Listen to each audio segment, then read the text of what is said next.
नमस्कार दोस्तों, हमारे चैनल पे आपका स्वागत है। दोस्तों, इस वीडियो में हम लोग बात करेंगे उत्तर प्रदेश पंचायत चुनाव 2026 के, क्योंकि बहुत सारे हमारे जो व्यूअर्स हैं उन्होंने जो है हमसे क्वेश्चन किया था कि सर जो है उत्तर प्रदेश में जो पंचायत चुनाव होंगे वह कब होंगे और उसमें क्या बदलाव होने वाले हैं। तो इस पर सोचा कि क्यों ना एक सेपरेट वीडियो बनाया जाए और उसके माध्यम से आपको समझाया जाए। देखिए दोस्तों, जो उत्तर प्रदेश में पंचायत चुनाव होंगे उसका मैं जो है आपको एक डेट बता दूँ, ये निश्चित नहीं है, क्योंकि चुनाव आयोग जो है ये इसको क्लियर करता है। लेकिन एक बात ये समझ लीजिए कि 2026 में ही चुनाव होंगे, 2026 से पहले नहीं होंगे, क्योंकि जो 2026 का जो अप्रैल जो महीना है उसमें जो है लगभग हमारे जो 5 साल जो प्रधान का या फिर ग्राम पंचायत सदस्य का या फिर जो बीडीसी है या फिर जिला पंचायत जो सदस्य है, इनका जो कार्यकाल है वो 2026 में जाके पूरा हो रहा है।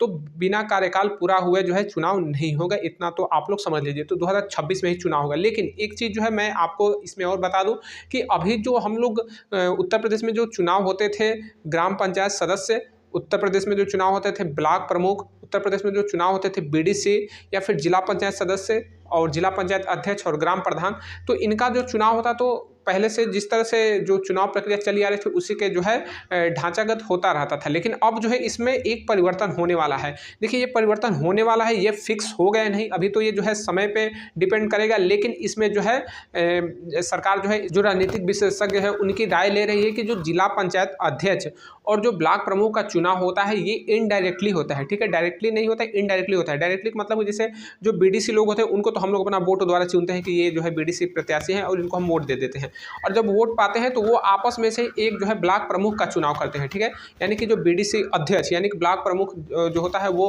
आपका क्षेत्र पंचायत अध्यक्ष होता है। जो बीडीसी होते हैं इनको हम लोग कहते हैं क्षेत्र पंचायत के सदस्य, जबकि इन सदस्यों में से जो एक ब्लॉक प्रमुख बनता है उसको क्षेत्र पंचायत अध्यक्ष कहते हैं। ठीक उसी तरह से जिला पंचायत सदस्य का हम लोग चुनाव करते हैं और जिला पंचायत सदस्य आपस में से एक जिला पंचायत अध्यक्ष को जो है चयन करते हैं, और वही जिला पंचायत अध्यक्ष जो है जिले का प्रथम नागरिक कहलाता है। देखिए, हर जिले में ना ये समझिए कि बहुत सारे जिला पंचायत सदस्य होते हैं। हमारे गाजीपुर जिले में ही मान के चलिए कि 67 जो है जिला पंचायत सदस्य है। ठीक है, 67 जिला पंचायत सदस्य और 67 जिला पंचायत सदस्य आपस में से एक जिला पंचायत अध्यक्ष का चयन होता है, यानी कि एक जिला पंचायत अध्यक्ष का चुनाव करते हैं। तो इनके जो तरीके हैं जो चुनाव प्रक्रिया, इसमें थोड़ा सा परिवर्तन होने वाला है, लेकिन होने वाला है इसकी अभी कोई गारंटी नहीं है। राजनीतिक विशेषज्ञों से राय लिया जा रहा है। बात इसमें और आ रही है कि जो एज का जो फैक्टर है, बहुत से लोग कह रहे हैं कि जो है एज का फैक्टर इसमें जो है काम करेगा, इसमें जो है एज को घटाया जाएगा।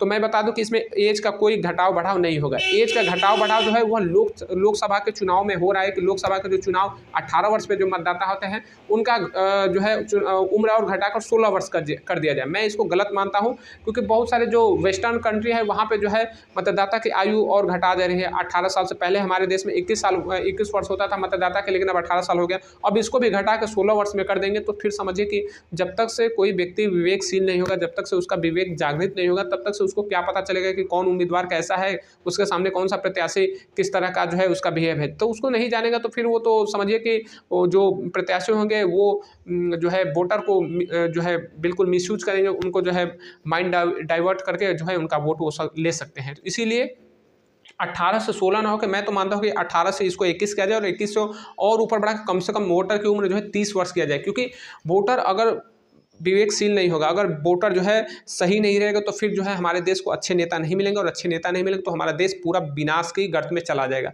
इसीलिए वोटर का जो है उम्र बढ़ाया जाए ताकि उसके पास जीवन का अनुभव हो, उसके पास जो है सीख हो। तो एज जो है इसमें कुछ बहुत ज़्यादा फैक्टर नहीं करेगा, एज का जो है इसमें कोई रोल नहीं रहेगा। एज जो है 18 वर्ष वही 18 वर्ष ही रहेगा। और जो चुनाव प्रक्रिया इनकी बदलने की बात की जा रही है, मैं नहीं मानता कि इनका चुनाव प्रक्रिया बदलेगा, और अगर बदल जाता है तो मैं इसको उचित नहीं मानता हूँ। देखिए, अगर चुनाव प्रक्रिया बदलना है तो वास्तव में चुनाव प्रक्रिया बदलनी चाहिए, लेकिन केवल इनके चुनाव में नहीं, चुनाव प्रक्रिया बदलनी चाहिए तो जानते हैं किसमें चुनाव प्रक्रिया अगर बदलनी है तो उम्मीदवारी में। ठीक है, उम्मीदवारी में अभी देखिए जो अभी वर्तमान में जो चुनाव प्रक्रिया है इसमें इतनी बड़ी दिक्कत है कि अगर मान लीजिए अभी कोई प्रधान जो आपके गांव में कोई ग्राम प्रधान है, या फिर आपके क्षेत्र में कोई विधायक है, या फिर आपके क्षेत्र में कोई सांसदीय है, तो उसके सामने दूसरा प्रत्याशी जो है जो दूसरा प्रत्याशी खड़े होने में काफ़ी ज़्यादा दिक्कत होता है। इसको अगर हम लोग प्रधानी के परिप्रेक्ष्य में देखें तो काफ़ी इसको हम लोग अच्छी तरह से क्लियरफाई कर सकते हैं। मान लीजिए आपका एक गाँव है, अगर गाँव में पहले से कोई प्रधान है, अब उसका चुनाव होने वाला है, तो उसके आसपास के जो लोग हैं वो फिर से जो है अपना उम्मीदवारी करने में थोड़ा सा संकोच करेंगे, और खासकर जो हमारे गांव की जो महिला है वो आगे नहीं आ पाती है, या फिर प्रधान के जो परिवार के लोग हैं वो भी अगर चुनाव लड़ना चाहे तो जल्दी से वो लोग सामने नहीं आ पाते, क्योंकि पहले से ही उनके घर में ही उनके पड़ोस का ही कोई व्यक्ति प्रधानी का जो है जो है प्रधान चुना गया है और वो फिर से चुनाव लड़ रहा है। तो इसमें जो है लोगों के बीच में संकोच हो जाती है और जो है समाज में मतभेद भी होने लगता है। कोई व्यक्ति प्रधानी के लिए जो है उम्मीदवारी कर भी देता है तो उसको काफ़ी ज़्यादा दिक्कतें होने लगती है, कहीं कहीं स्थिति इतनी हो जाती है कि खून खराबी भी हो जाता है। और चुनाव प्रक्रिया हमारे देश की इतनी ज़्यादा अभी बेकार है, इतनी ज़्यादा गलत है कि चुनाव प्रक्रिया में जब तक से आप फॉर्म भरेंगे नहीं तब तक से आप उम्मीदवार नहीं बनेंगे, और जो ही आप फॉर्म भरते हैं पता चलता है कि कोई जो गांव का अपना बाहुबली है, जो गांव का दबंग है, वह जो है आपके किसी फैमिली मेंबर को जो है किडनैप कर लिया, आपको जो है वो आपको जो है वो धमकी देने लगा। तो इस वजह से भी जो अच्छे लोग जो है चुनाव में नहीं भाग ले पाते हैं। लेकिन वाकई में चुनाव प्रक्रिया बदलने चाहिए, लेकिन चुनाव प्रक्रिया इनका ब्लॉक प्रमुख और जिला पंचायत अध्यक्ष का नहीं बदलते हुए पूरा उम्मीदवारी करने की जो चुनाव प्रक्रिया है इसको बदलने चाहिए और देश में लानी चाहिए WCEP, ताकि जो हमारे देश में जो परिवारवाद चला रहे कि एक बाप का जो बेटा है वो जो है बाप विधायक है तो बेटा प्रधान है, और बेटा का जो वाइफ है वो भी कहीं ब्लॉक प्रमुख है, कहीं जिला पंचायत सदस्य है, कहीं जिला पंचायत अध्यक्ष है। मतलब कि ये परिवारवाद जो चला आ रहा है ना, समझिए ये इसका ही परिणाम है, हमारी जो चुनाव प्रक्रिया है वर्तमान की उसी का नतीजा है। तो आप लोग चुनाव प्रक्रिया को जो है ध्यान रखिए, चुनाव प्रक्रिया बहुत ही गलत है, इस पर आप लोग विचार कीजिए और देश में WCEP को चुनाव प्रक्रिया, नई जो चुनाव प्रक्रिया उसको लागू किया जाए तो बहुत बेहतर रहेगा। तो उम्मीद करूँगा ये जानकारी आपको पसंद आई होगी। मिलेंगे अगले वीडियो में, तब तक के लिए जय हिंद।